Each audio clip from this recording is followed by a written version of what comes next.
Jake Morrison stood in the armory of the Horizon's Edge, his hands still shaking from the battle. Blood and dirt covered his uniform. The fight had been brutal. 3 hours of constant combat to protect the Varani colony on Theta 7. They had won, but the cost was heavy. 15 humans were dead. 23 more were wounded. Jake had carried 2 of them himself to the medical bay. One of them, a young man named Chris Webb, had died in his arms before they reached the doctors. Chris was only 22 years old. He had talked about his family back on Earth just that morning. Jake was washing his hands in the sink when he heard footsteps behind him. He knew those steps. Commander Lyra had walked beside him for 8 years. She was Varani, tall and elegant with silver skin that seemed to glow in the ship's lights. Her people valued honor above everything else, Jake, she said. Her voice was cold. He turned around. Lyra, her face was hard. He had never seen her look at him like this before. They had been friends. They had fought together, eaten together, laughed together, but now her eyes held something different, something that made his stomach feel heavy. We lost 40 Varani soldiers today, she said. I know, Jake replied quietly, and we lost 15 humans. Good people, Lyra repeated. She laughed, but there was no humor in it. Your people threw themselves at the enemy like animals. No strategy, no thought, just charging forward to die. Jake felt anger rise in his chest, but he pushed it down. We saved the colony. We saved thousands of Varani civilians. You did what you were meant to do, Lyra said. She stepped closer. Do you know what the Council says about humans, Jake? Do you know what we really think of your kind? He said nothing. Part of him didn't want to hear this. Part of him had always feared hearing it. You are weapons, Lyra continued. Her words came fast now, like she had been holding them back for too long. Disposable weapons. That is all humans are to the Coalition. You throw yourselves into every battle because you are too simple to understand what you are dying for. You think you are partners? You think you are equals? Each word hit Jake like a physical blow. He had served the Coalition for 8 years. He had bled for them. He had watched friends die for them. And now this, we pity you, Lyra said. Her voice was quieter now, but somehow that made it worse. The other species, we all pity you. You are like eager dogs so desperate for approval that you will do anything. You mistake servitude for friendship. You think because we let you fight beside us that makes you one of us. Jake's hands gripped the edge of the sink behind him. His knuckles turned white. The truth is simple, Jake. Humanity's only value to the Coalition is your willingness to die. You breed fast. You recover fast. And you are so proud of your sacrifices that you never stop to ask why you are always the ones making them. Stop, Jake said. His voice was barely a whisper. No, Lyra said. You need to hear this. Today I watched your people die for mine, and do you know what I felt? Relief. Relief that it was humans dying and not Varani. Because you can be replaced. Your lives are cheaper than ours. That is the truth that no one wants to tell you. The armory was silent except for the hum of the ship's engines. Jake looked at Lyra. Really looked at her. He searched for some sign that she didn't mean it. Some hint that this was grief talking, that she would take it back, but her face showed nothing. No regret, no uncertainty, just cold certainty. Something inside Jake broke, not with a dramatic snap, but quietly. Like a rope that had been fraying for years finally giving way. He had wondered sometimes. In the dark hours after battles, when he couldn't sleep, he had wondered. Why were humans always on the front lines? Why were their casualties always the highest? Why did the Coalition give the most dangerous missions to human units? He had told himself it was because humans were brave. Because they were skilled. Because they were trusted with the important work. But maybe it was simpler than that. Maybe Lyra was right. Maybe they were just the ones the Coalition could afford to lose. Jake pushed away from the sink. He walked to his locker without saying a word. Lyra watched him, her expression unchanging. He opened the locker and began removing his armor. The chest plate came off first. He had worn it in 50 battles. It was scratched and dented, marked with the evidence of 8 years of service. He set it carefully on the bench. What are you doing? Lyra asked. Jake didn't answer. He removed the shoulder guards next. Then the arm plates. Each piece came off slowly, deliberately. He had put this armor on thousands of times. It felt strange to take it off now, knowing he would never wear it again. Jake, answer me. What are you doing? The leg armor came off. Then the boots. Jake stood there in his basic uniform, feeling lighter than he had in years. Maybe too light, like something important was missing. But that feeling would pass. He reached into his locker and took out his service pistol. He had carried it for 8 years. It had saved his life more times than he could count. He set it down next to the armor. "You cannot just walk away," Lyra said. There was something in her voice now. Uncertainty, concern. Jake didn't care enough to identify it. He took off his rank insignia. 8 years of promotions from lieutenant to lieutenant commander. He had earned each promotion with blood and sweat. They meant nothing now. He placed them on top of the armor. "Jake, stop this." I was angry. The battle was— "You were honest," Jake said. His voice was calm. That surprised him. He thought he would be angry, but he just felt tired. "Maybe you said it cruelly, but you were honest. And I am grateful for that." "Grateful?" "Yes." Jake closed his locker. He took one last look at the armor, at the weapons, at all the symbols of his service. "You showed me something I should have seen years ago." He walked toward the door. Lyra stepped in front of him. "Where are you going?" "Home," Jake said simply. "You have duties. You have responsibilities. I have been responsible for long enough." He stepped around her. She didn't try to stop him again. Jake walked through the corridors of the horizon's edge. Crew members nodded to him as he passed. Some tried to speak to him, but he kept walking. He went to the captain's office and submitted his resignation. The captain, a Varani named Court, tried to convince him to reconsider. Jake refused. Within 2 hours, he was on a transport heading back to human space. He sat by the window and watched the horizon's edge grow smaller in the distance. 8 years of his life were on that ship. 8 years of friendship and sacrifice and belief.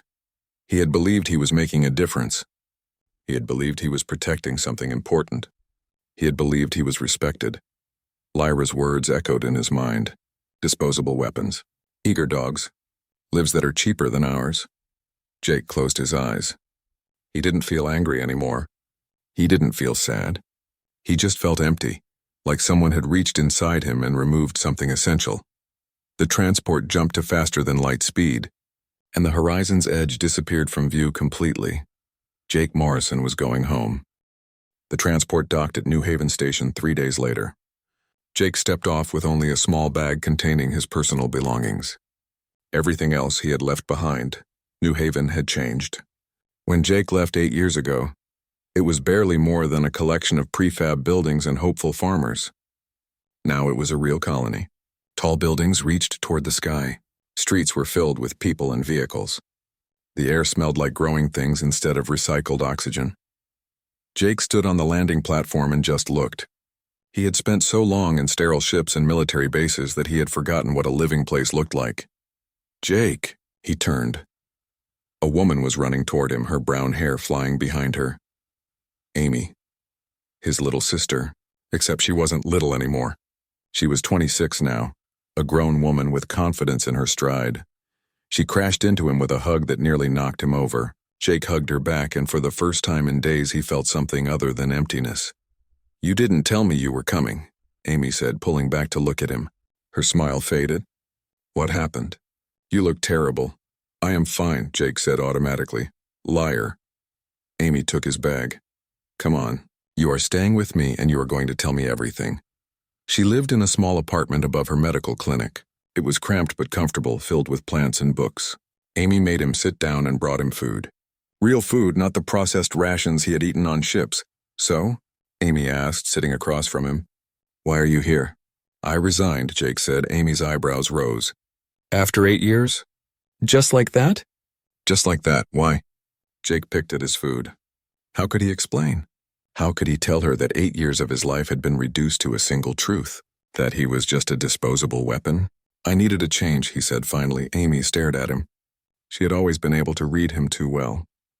"That is the worst lie you have ever told me. But fine. You do not have to talk about it yet. Just promise me you are not in trouble." "I'm not in trouble." "Good." Amy stood up. "Get some rest. We will figure everything else out tomorrow." Jake slept for 12 hours straight. When he woke up, sunlight was streaming through the window. Real sunlight from a real star. He lay in bed and just felt the warmth on his face. In 8 years, he had forgotten how good that felt. Over the next few weeks, Jake tried to build a new life. He got a job at the spaceport doing maintenance work. It was simple labor, fixing ships and hauling cargo. No one knew he had been a decorated officer. No one cared. They just needed someone who could follow instructions and work hard. Jake found that he liked it. There was something peaceful about simple work. No life or death decisions. No soldiers depending on him. Just tasks that had clear beginnings and clear ends. He made friends too. Ben Carter ran a small shop near the spaceport that sold tools and supplies. He was a big man with an easy smile and a laugh that filled the room. His wife Lisa was quiet but kind. She reminded Jake of his mother. "You are new here," Ben said one day when Jake came in for supplies. "Fairly new," Jake agreed. "What brings you to New Haven?" "I needed a fresh start." Ben nodded like that made perfect sense. "A lot of folks come here for that. This is a good place for fresh starts. No one cares who you were before. They only care who you are now." Jake found himself spending evenings at Ben and Lisa's house. They would have dinner together, and Ben would tell stories about the early days of the colony. Lisa would laugh at his exaggerations. It was normal. It was simple. It was everything Jake's life had not been for 8 years. But at night, alone in his apartment, Jake would lie awake and think. He thought about the soldiers he had served with. He wondered if they were alive. He thought about the missions he used to run, and whether anyone else was doing them now. And he thought about Lyra's words. Even now they hurt. Not because they were cruel, but because they might be true. Meanwhile, back on the horizon's edge, things were not going well. Commander Lyra stood in the tactical room, staring at reports. A supply convoy had been ambushed last week. Without Jake's usual security measures, they had lost 3 ships. A diplomatic meeting with the Zenthari had fallen apart. Jake had always maintained good relationships with the Zenthari traders. Without him, the negotiations failed. Small things were going wrong everywhere. Things that Jake had quietly handled for years. No one had realized how much he did until he was gone. Captain Court called Lyra to his office. He was not happy. "Where is Morrison?" Court asked. "He resigned, sir." "You approved it." "I approved it because you told me it was necessary," Court said. His silver eyes were hard. "What did you say to him, Commander?" Lyra felt uncomfortable. "I expressed concerns about the human casualties in the Theta 7 battle." "Expressed concerns?" Court leaned forward. "I have been speaking with other crew members. They tell me you said some very harsh things. They tell me you called humans disposable weapons." Lyra said nothing. "Did you say that?" Court demanded. "I was grieving. We lost many Varani soldiers that day." "We lost fewer Varani soldiers because of Morrison and his people," Court said. "He saved that colony. He saved thousands of Varani civilians. And you repaid him by telling him his people are worthless." "I did not say worthless. I said, I know what you said. Other people heard you." Court stood up. "Jake Morrison was one of the finest officers on this ship. He served with honor for 8 years. He earned multiple commendations. He saved countless lives, and you drove him away with your cruel words." Lyra felt shame creeping into her chest. She had been angry. She had been grieving. But maybe she had been wrong. "Find out how to contact him," Court said. "We need him back." But contacting Jake was harder than expected. He had not registered a permanent address. The Coalition's messages to him went unanswered. It was like he had disappeared completely. Back on New Haven, Amy finally confronted Jake one evening. They were sitting on her small balcony watching the sunset. "Are you going to tell me what really happened?" she asked. Jake was quiet for a long time. Then slowly he told her everything. About the battle. About Lyra's words. About realizing that maybe humans were not seen as equals in the Coalition. Amy listened without interrupting. When he finished, she was quiet for a moment. "So you walked away," she said finally. "Yes. Because someone said something cruel. Because she told me the truth," Jake corrected. "Did she?" Amy turned to look at him. "Did she tell you the truth, or did she tell you what she believed in a moment of pain and anger?" Jake frowned. "What is the difference?" "The difference is everything." Amy leaned back. "Jake, you spent 8 years with these people. You fought beside them. You saved them.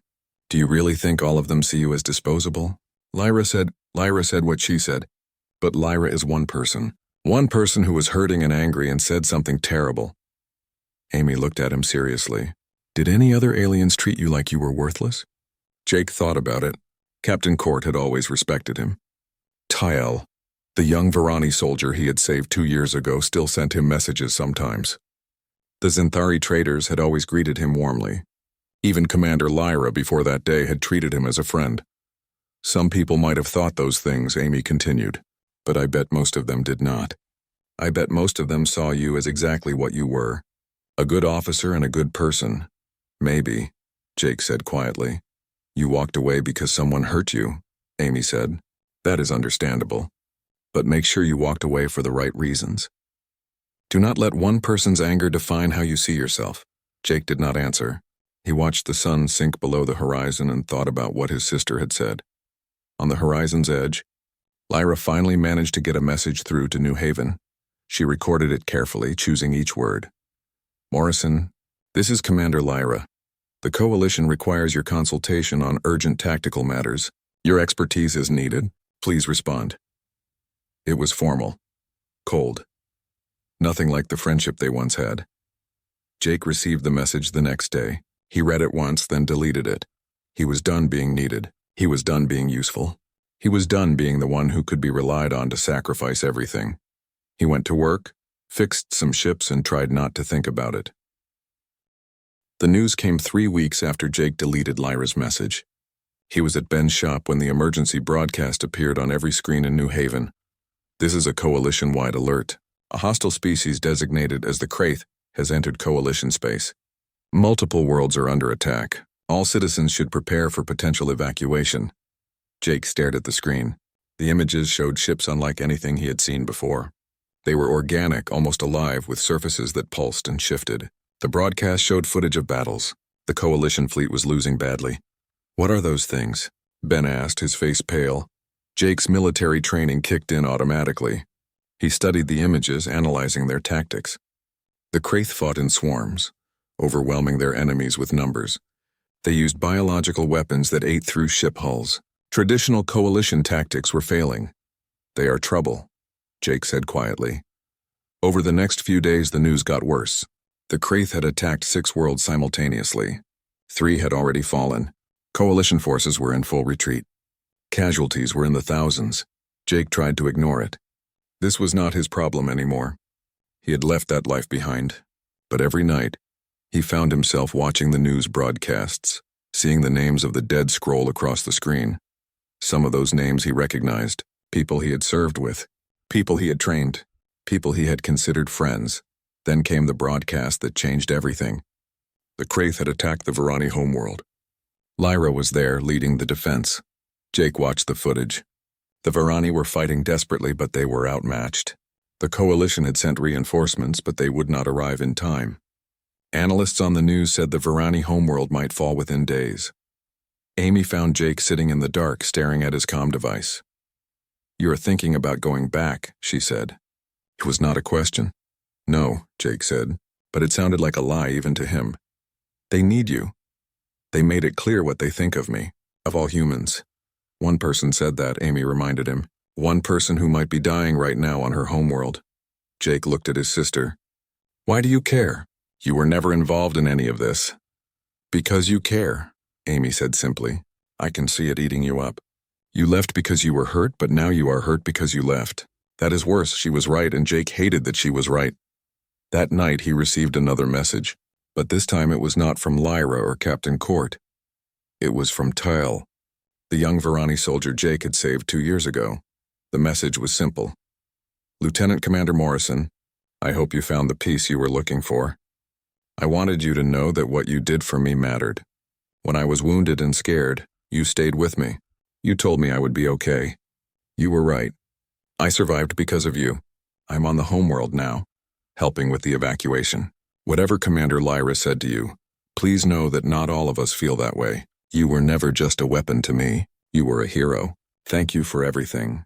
The message included a picture, Tell standing with a group of young Varani civilians, children he was helping evacuate.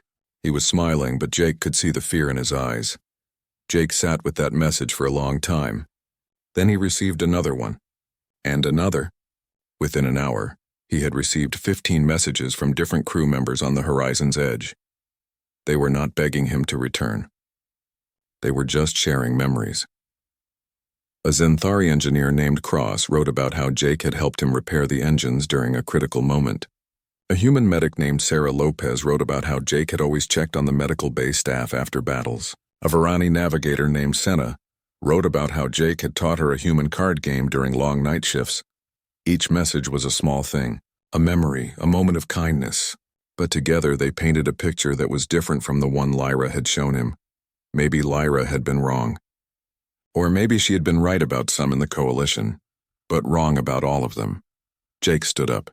He knew what he had to do, but not in the way Lyra would expect. He went to see Colonel Greg Hayes, who commanded New Haven's small defense force. Hayes was an older man, 50 years old with gray hair and a military bearing that never quite left. "I need to speak with you about forming a volunteer unit," Jake said. Hayes raised an eyebrow. "What kind of volunteer unit?" "The coalition is losing against the Kraith. They need help. But I am not going back as a coalition officer. If humans are going to fight, we fight as equals, as partners who choose to help, not as soldiers following orders." Hayes studied him. "You want to take volunteers into a war zone, independent of coalition command?" "Yes, sir." "That is crazy." Hayes was quiet for a moment. "Tell me more." They talked for 3 hours. Jake laid out his plan. They would call themselves the Free Companies, human volunteers who wanted to help the coalition, but who would operate independently. They would choose their own missions. They would make their own decisions. They would help because it was right, not because they were ordered to. "You think people will volunteer for this?" Hayes asked. "I think we should find out." Hayes approved the announcement. Jake stood in front of a camera the next day, his hands sweating. The broadcast would go out to all of New Haven and the surrounding colonies. "My name is Jake Morrison," he began. "I served in the coalition military for 8 years. I left because I was told that humans were nothing more than disposable weapons. I believed that for a while. I was angry and hurt, and I walked away." He paused, choosing his words carefully. "But walking away is not the answer. The coalition is facing a terrible enemy. People are dying. Worlds are burning. They need help. But more importantly, there are people worth saving. Good people who have shown us kindness and respect. People who see us as equals." Jake looked directly at the camera. "I am forming a volunteer force to help the coalition. But we go as free humans, not as subordinates. We choose to fight because we believe it is right. We choose to help because it is what we do, not for glory, not for approval, but because when people need help, humans answer." He let that sit for a moment. "If you want to volunteer, come to the spaceport tomorrow morning. Bring whatever skills you have. We need pilots, engineers, medics, soldiers. We need people who are willing to stand up for what is right. We need people who understand that helping others is not weakness, it is strength." The broadcast ended. Jake sat back exhausted. He had no idea if anyone would show up. The next morning he walked to the spaceport at dawn. He expected maybe a few dozen volunteers, maybe 100 if he was lucky. There were 500 people waiting for him. They were not all soldiers. There were farmers and teachers and shopkeepers. There were old veterans and young students. Ben Carter was there with a toolkit, ready to help however he could. Lisa stood beside him. Amy was there too with her medical bag. Jake tried to tell her to go home, but she just shook her head. "You think I am letting you do this without proper medical support?" she said. "I am coming." Jake looked at all these people, these volunteers who had nothing to gain and everything to lose. They were here because they chose to be, because they wanted to help. "We might not survive this," Jake told them honestly. "The Kraith are strong. The coalition is losing. We might fly out there and die without making any difference." "Then we die trying," Ben said. Several others nodded in agreement. Jake felt something stir in his chest, something that had been dead since Lyra's words. Not hope exactly. Something stronger than hope, purpose. "All right," he said. "Let us get to work." They spent 2 days preparing. Merchant ships were converted into transport vessels. Cargo haulers were fitted with whatever weapons they could find. It was not a proper fleet. It was not even close. But it was what they had. Colonel Hayes provided what military support he could. Some weapons, some armor, some training for the volunteers who had never fought before. Jake organized them into units based on their skills. He taught them basic tactics. He explained what they would face. He gave them every chance to back out. No one did. On the 3rd day, the free companies were ready. 12 ships, 500 volunteers, and one simple mission: help the coalition defend the Varani homeworld. Jake stood on the bridge of their flagship, a converted freight hauler they had named the Defiant Hope. Amy stood beside him, looking nervous but determined. "Are you scared?" she asked. "Terrified," Jake admitted. "Good. That means you are smart." She squeezed his arm. "But we are doing the right thing." "I hope so." The ships launched together, forming up in a loose formation. They were not elegant like coalition vessels. They were rough and improvised. But they were flying, and they were going to help. As they jumped to faster-than-light speed, Jake thought about Lyra's words one last time. Disposable weapons, eager dogs, lives that are cheaper than ours.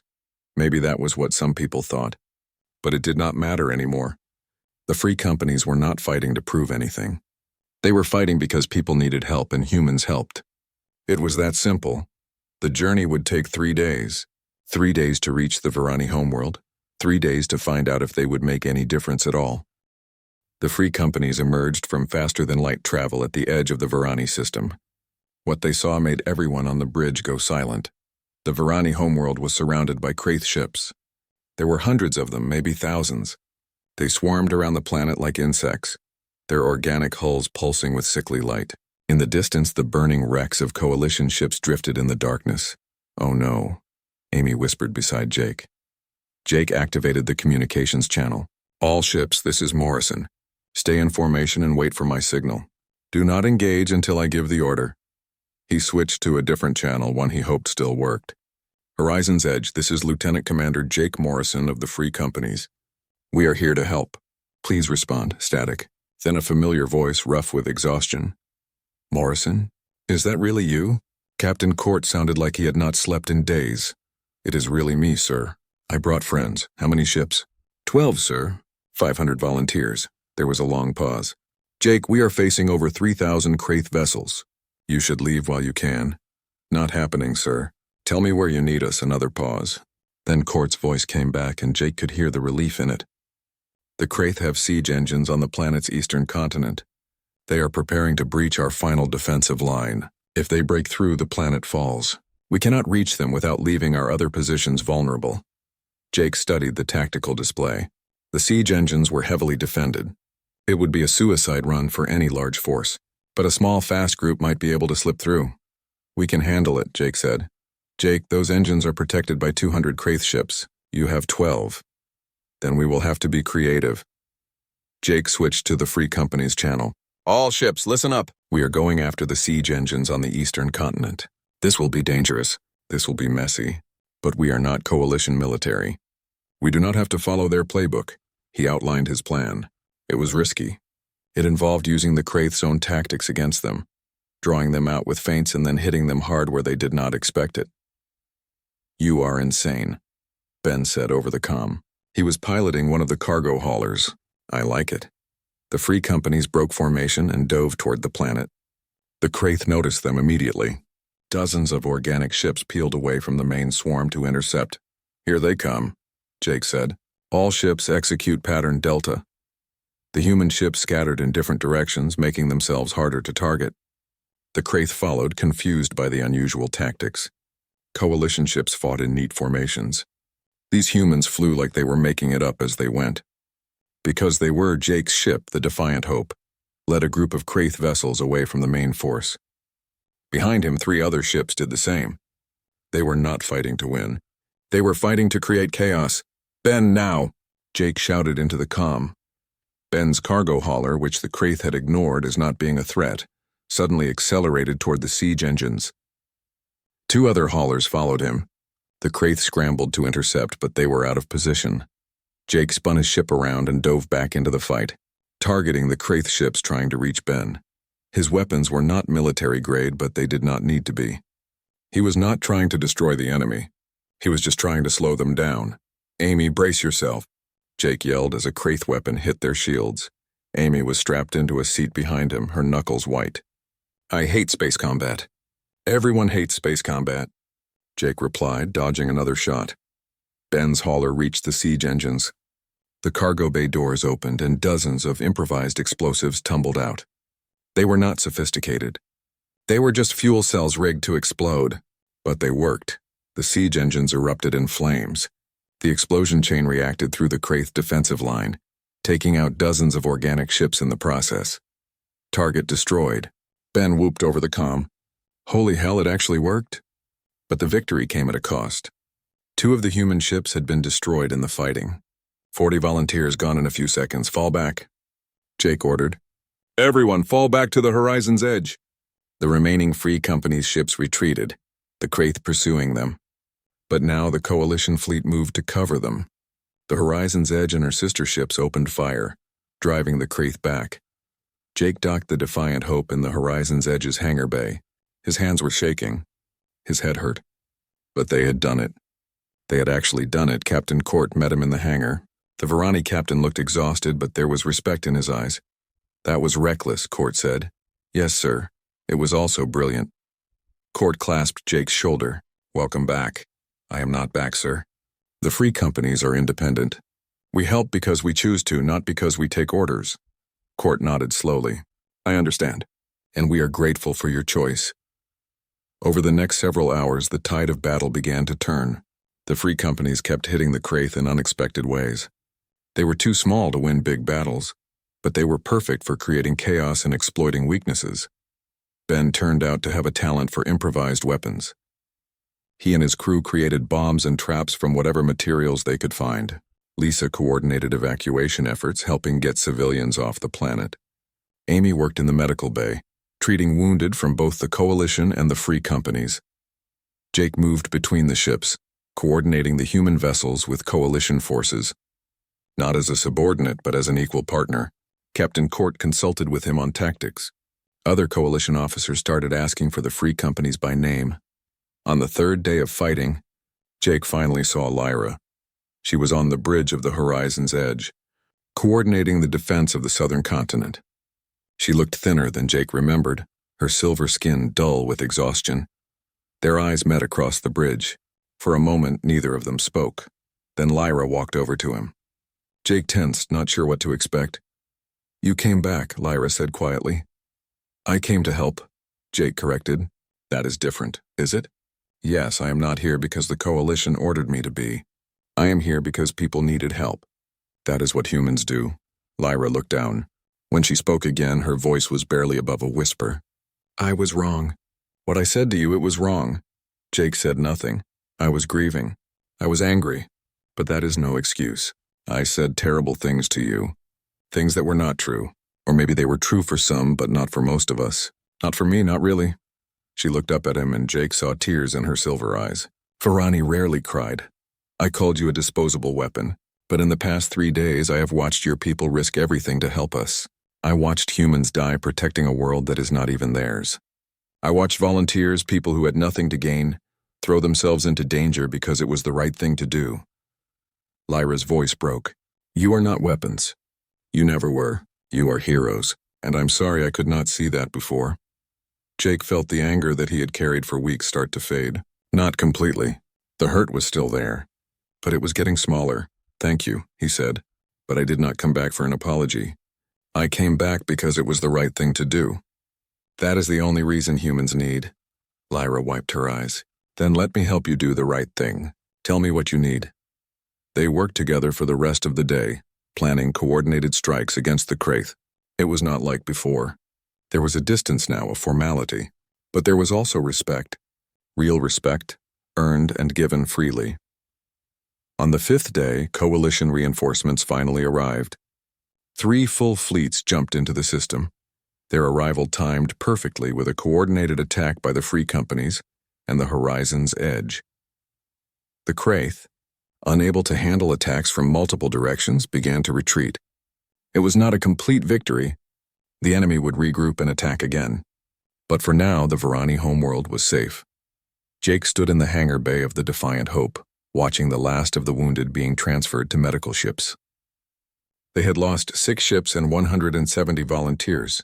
Nearly a third of their force was gone, but they had saved a world.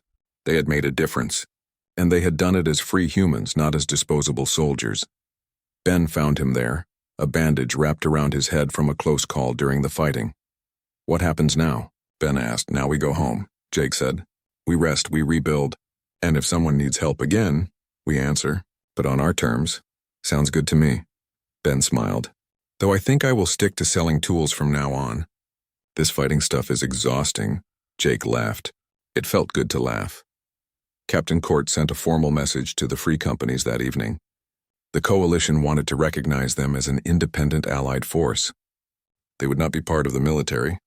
They would not take orders. But they would be partners, equals who chose to work together. Jake accepted the terms. This was what he had wanted. Respect not because humans begged for it, but because they earned it by being themselves. As the free companies prepared to leave, Lyra came to see Jake one last time.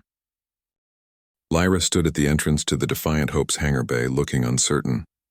This was a side of her Jake had never seen before.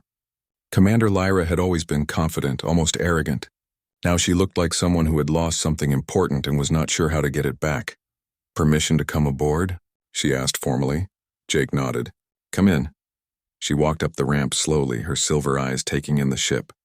It was not like coalition vessels.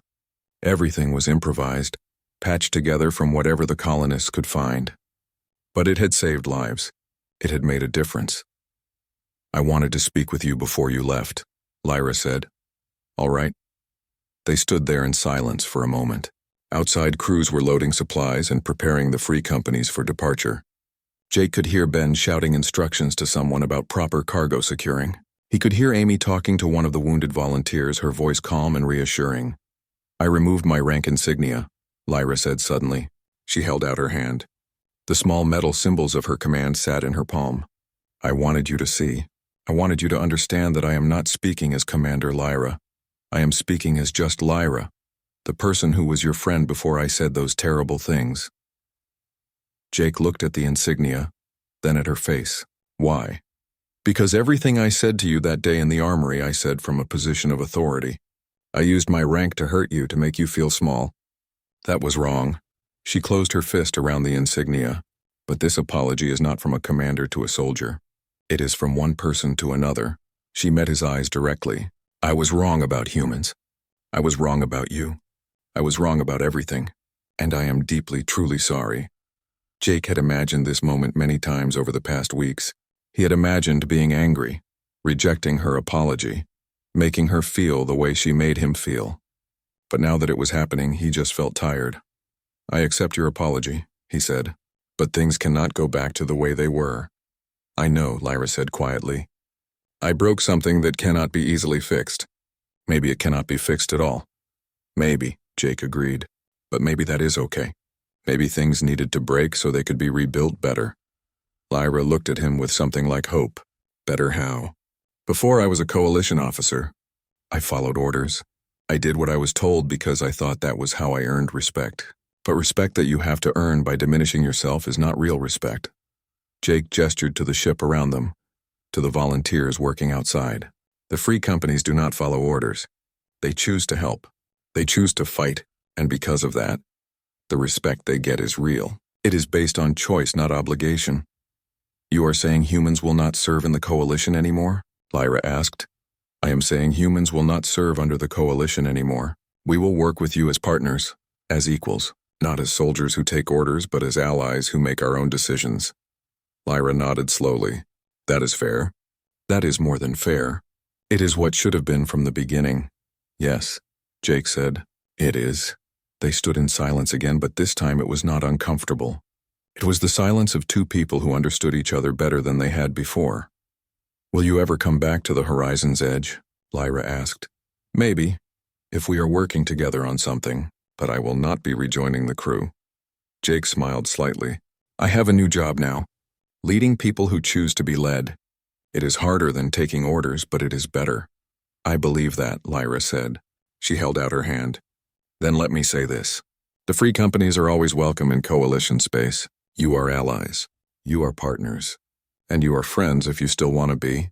Jake shook her hand. Her grip was firm, honest. "We will see. Friendship has to be rebuilt, just like respect." "Then I will work on rebuilding it," Lyra said. She put her rank insignia back on. "And when you need help, when humans need anything, you can call me. Not as a commander, but as a friend who owes you more than she can ever repay." "I will remember that," Jake said. Lyra left after that. Jake watched her walk back to the horizon's edge, her posture a little straighter than before. Maybe she had needed this as much as he did. Maybe they had both needed to break before they could become better. Amy found Jake a few minutes later. She had her medical bag packed and looked ready to go home. "How are you feeling?" she asked. "Honestly, better than I have in weeks." "Good." Amy smiled. "You did the right thing coming here.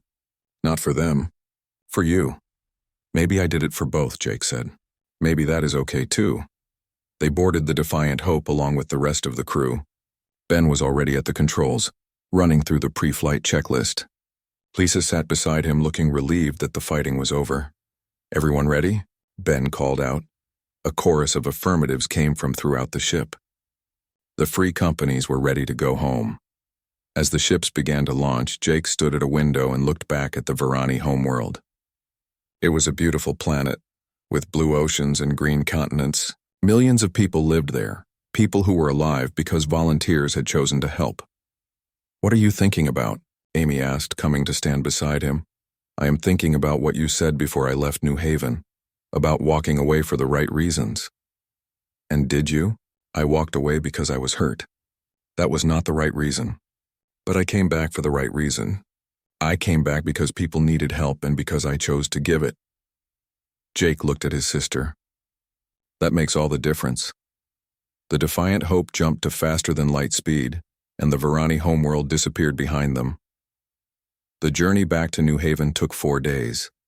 During that time, Jake met with all the volunteers. He thanked them personally. He listened to their stories. He mourned with those who had lost friends. Some of them wanted to stay with the free companies to be ready if they were needed again. Others wanted to go back to their normal lives. Jake told them both choices were fine. The free companies were not a military. People could come and go as they chose. When they finally arrived at New Haven, half the colony was waiting at the spaceport to welcome them home. There were cheers and tears and hugs.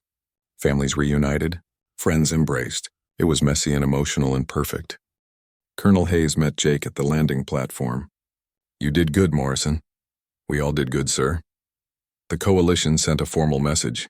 They want to establish a liaison office here on New Haven. They want to make sure communication with the free companies stays strong. Jake nodded. "That is acceptable, as long as they understand we are independent." "They understand," Hayes smiled. "I think you made that very clear." Over the next few weeks, life on New Haven slowly returned to normal. The volunteers went back to their jobs. Ben reopened his shop. Amy returned to her medical clinic. But something had changed. The colony felt different, stronger, more confident.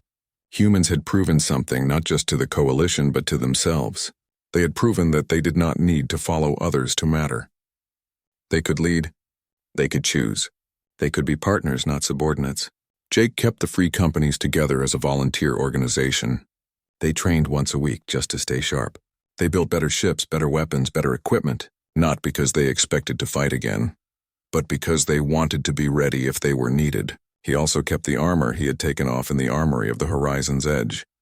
He had it shipped to New Haven and put it in storage. Sometimes he would go look at it, remembering the man who had worn it. That man had been a good soldier, but he had been serving for the wrong reasons. Jake was different now. He served because he chose to, not because someone told him to. That made all the difference. One evening, 6 months after the battle for the Varani homeworld, Jake received a message. It was from Tyle, the young Varani soldier. "Commander Morrison, I wanted you to know that the children I helped evacuate are safe. Their families are rebuilding their homes. Their planet survived because of you and your people." I tell them that story often. I tell them about the humans who came when no one ordered them to, who fought because it was right. I tell them that true strength is choosing to help others. Thank you for teaching me that lesson. Jake smiled and saved the message. It joined hundreds of others from people across coalition space.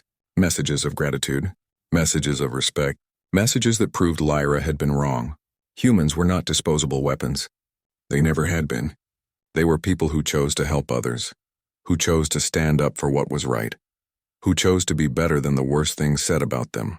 That evening, Jake had dinner with Amy, Ben, and Lisa. They talked about normal things. The weather, the harvest, plans for expanding the colony. No one mentioned the war or the fighting. That was in the past. But when dinner was over and everyone was leaving, Amy pulled Jake aside. "Are you happy?" she asked. Jake thought about it. He thought about the path that had brought him here. The hurt, the anger, the decision to walk away, the choice to come back. The lives saved, the respect earned. "Yes," he said. "I am happy. For the first time in years, I am genuinely happy." "Good," Amy said, hugging him. "You deserve it." That night, Jake stood on his balcony and looked up at the stars. Somewhere out there, the coalition was rebuilding. The Kree threat was still real. There would be more battles, more challenges, more calls for help. And if those calls came, the free companies would answer, not because they had to, not because someone ordered them to, but because they chose to, because that was what humans did. They helped. They fought. They sacrificed. Not for approval or recognition or respect from others, but because it was right. Jake had set down his armor and walked away from a life where he was told his only value was his willingness to die. He had walked away from being a disposable weapon, and in doing so he had discovered something more important. He had discovered that humans did not need others to give them value. They had value because they chose to help, because they chose to be kind, because they chose to be strong in the ways that mattered. Lyra's cruel words had broken something inside him, but sometimes things needed to break before they could be rebuilt into something better. Jake Morrison had walked away, and then he had come back, not as a soldier following orders, but as a free human making his own choices. That made all the difference. The stars above him twinkled in the darkness, and Jake felt at peace. He had found his way home, not just to a planet, but to himself. He had learned that respect earned by being yourself was the only respect worth having, and he had learned that sometimes the bravest thing you can do is walk away from what diminishes you, so you can come back as something greater. The armor sat in storage, a reminder of who he had been. But Jake did not need it anymore.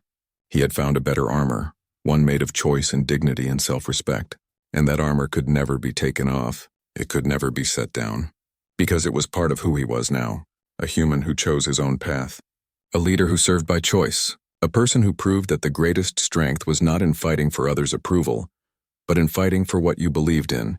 That was enough. It had always been enough. He just needed to walk away to see it.